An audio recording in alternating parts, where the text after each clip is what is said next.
This is a stainless steel pan, and this is an aluminum pan. Now, to the casual observer, these might look really similar. But even if you're just a casual cook, you'll soon notice big differences when using them in your kitchen. Today, I'm going to share the pros and cons of both stainless steel and aluminum cookware so you know which is best for you and your kitchen. Hello and welcome to I Want to Cook. My name is Chef Matt and this channel is all about helping you be a better cook no matter your skill level. And we have another cookware comparison. This time we are pitting stainless steel versus aluminum.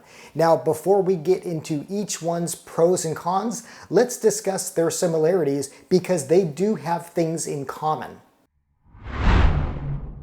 And the first thing they have in common is that, well, they're common. You're not going to have to hunt for this type of cookware. In fact, you can probably walk into any big box retailer or perhaps even a grocery store and find examples of each on the shelves to buy. And each is available in a variety of cookware. It's not just pans like this. You could find skillets, you could find pots, each made out of either aluminum or stainless steel. Another thing these have in common is very useful when cooking, and because of their color, this light silver, you can monitor browning. So let's say you are sauteing a chicken breast or a steak and you want to know when you've got that nice browning, that nice fond on the bottom. That's easy to do in a pan like this versus something dark like cast iron. These are both generally safe to use in the oven, and you can also use metal utensils on them, but as always, check with the manufacturer of your individual pan for guidance on which utensils you should and should not use. And finally, both of these can be professional grade. You'll find stainless steel and aluminum pans in restaurants, in cooking schools. When I was in culinary school, we basically used stainless steel or aluminum exclusively. Okay, so let's start with aluminum cookware like this pan here, and let's start with the pros. And the first positive thing about aluminum cookware is that in general, it's inexpensive. If you were to compare this type of pan versus one of the same size and type being stainless steel, well, usually the aluminum one is going to be cheaper and the stainless steel one is going to be more expensive. Another great thing about aluminum is that it heats up fast. This is a very reactive metal. So when you turn up the heat or turn down the heat, this follows suit really closely. And that's really good for both quick, high intensity cooking and also when you just have to lower that heat quickly and know that this pan is going to cool down faster versus like retaining that heat. Another good thing about aluminum is that it's relatively light. So this is a very easy pan to just kind of pick up and move around, especially versus something like cast iron or enameled cast iron, something heavier like that. Between aluminum and stainless steel, the aluminum in general is going to be lighter. Now, for all its pros, aluminum does have its cons. And the first is that in general, it is a porous metal. And what that means as far as cooking is that it can react with different foods in a bad way. So if you're cooking something acidic or with high mineral content, it can react with those foods. It can give kind of an off color, an off smell. One of the famous things is if you cook eggs in an aluminum pan like this, they tend to turn, well, just kind of a not really good color. They just look a little gross. Another disadvantage of aluminum is that it is hard to clean. So this is actually a brand new aluminum pan that I just bought. This is what it looks like, shiny, yummy, right, all that. Well, in reality, this is probably what's going to happen to it after you cook with it. This is a pan that I've used a few times. You know, I've done some cooking with it, especially high heat cooking. And despite really giving it the best cleaning I can, you know, scrubbing it and whatnot, it really can just turn out like this. It's got all these black marks. It's just kind of an unsightly pan and it just looks nasty with all this stuff. These can be really hard to clean, especially after high heat, intense cooking. Now, another potential disadvantage for aluminum cookware is that it doesn't work on induction ranges. This doesn't have the properties needed to work on such a range, and if you're curious if your cookware or the cookware you're thinking about buying will work on an induction range, I made a whole video on that, and I'll link to that in the description below. And finally, the last thing to know about aluminum is that its handles can get very hot. Now, this pan was actually sold with this rubber handle on it, and that's smart because these things can get really hot, and not just in the oven. Even if you're just using them on a stove and you reach for this bare handle, it can get really, really hot and burn you.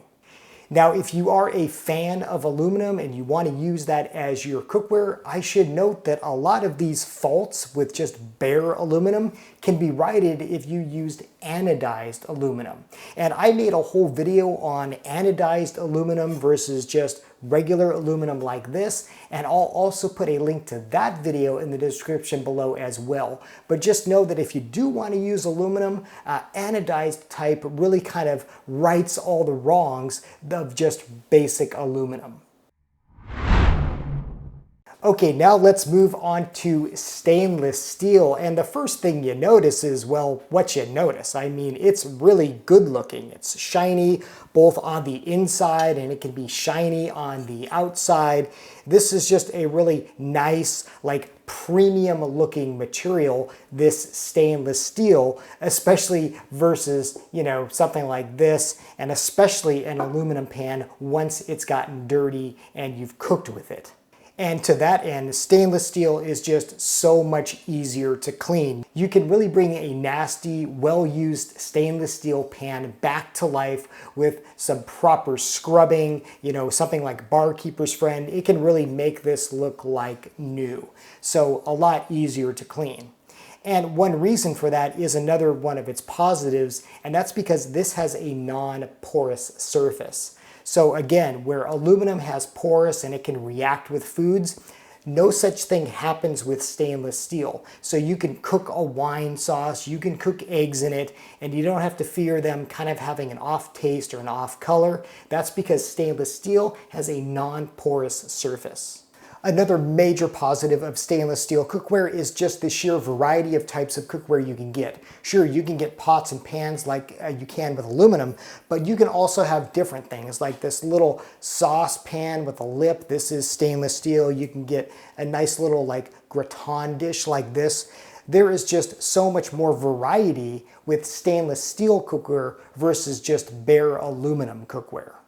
In reality, stainless steel is just a far more popular type of cookware, and there's more manufacturers making it, so that means wider variety.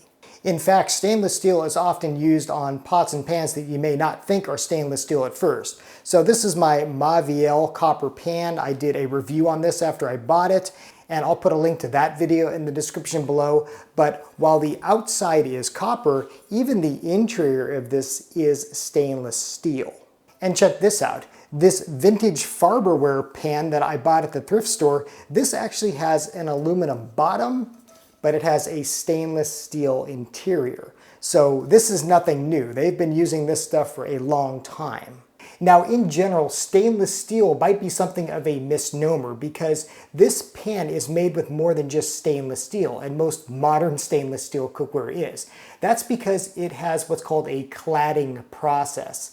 And what that means is it's clad with other metals. So this all-clad pan that I bought a while back, this is actually clad with stainless steel on the exterior. On the back here, on the front, you can see it, but in between is sandwiched a layer of aluminum.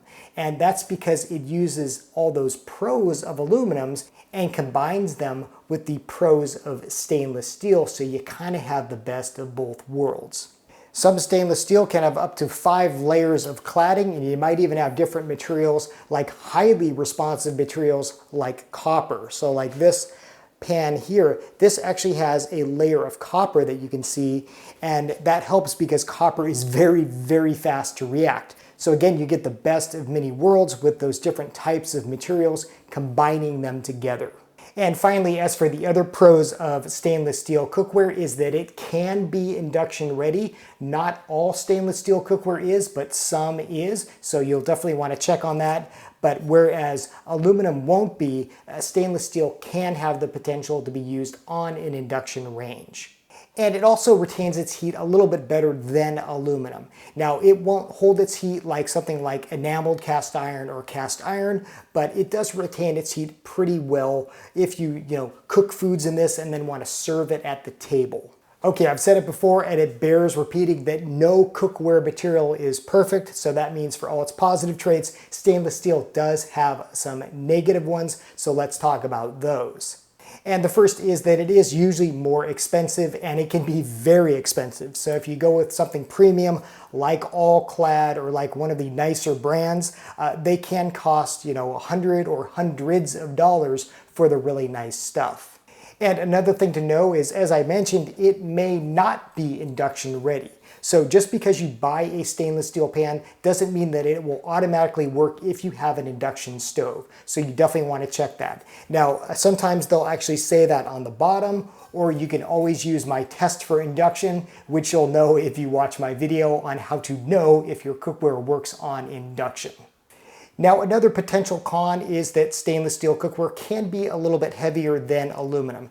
Again, it's not like a major drastic difference, but stainless steel cookware, because it does have that extra cladding, can be a little heavier in the hand, especially if you're loading it up with food. And something to note, well, actually with both of these, but stainless steel too, is that it's not non-stick. So if you really like non-stick cookware and maybe you make a lot of eggs or something and that's all you use, well, stainless steel isn't non-stick. If you really want non-stick, you're going to have to go with non-stick cookware or a really, really well-seasoned cast iron pan. So where does that leave us regarding these two types of cookware material? Well, here's my general advice for most people, and that is stainless steel. That's what I recommend. Now, I'm not trying to sell anything here. I buy all my own cookware, but just in general, as far as material goes, I think stainless steel is just the better, easier to live with cookware versus bare aluminum. Now, as I said, if you really like aluminum cookware, there is some good stuff out there, but it's mostly going to be anodized aluminum. And again, anodized aluminum negates a lot of those problems that you have with just bare aluminum. But in general, if you're just kind of shopping for cookware, you don't know what to buy, you see all those sets in the stores and all those pans, stainless steel is just going to be a lot easier to live with. And if treated right and you buy a quality one, it could last you the rest of your life. Okay, trivia time. Last week I asked you to identify this weird looking fruit, and well, one person got it right correctly right off the bat, and that is Kissy Cat identified this correctly as a rambutan. A rambutan is this weird looking fruit. You can sometimes find it in the produce aisle, and it's so weird, but yet also so good that I think I might just have to make an entire video on it, so stay tuned for that. Okay, for this week's trivia, who's going to be the first to identify this odd looking contraption? Yeah, I got another weird one for you here, but I'll tell you, this one really is useful when needed for the right thing. So who's going to be the first to identify this thing? If you know or have a guess, put that in the comments below. I'll let you know the right answer next week. As always, thank you so much for watching. Thank you for subscribing, and until next time, happy cooking.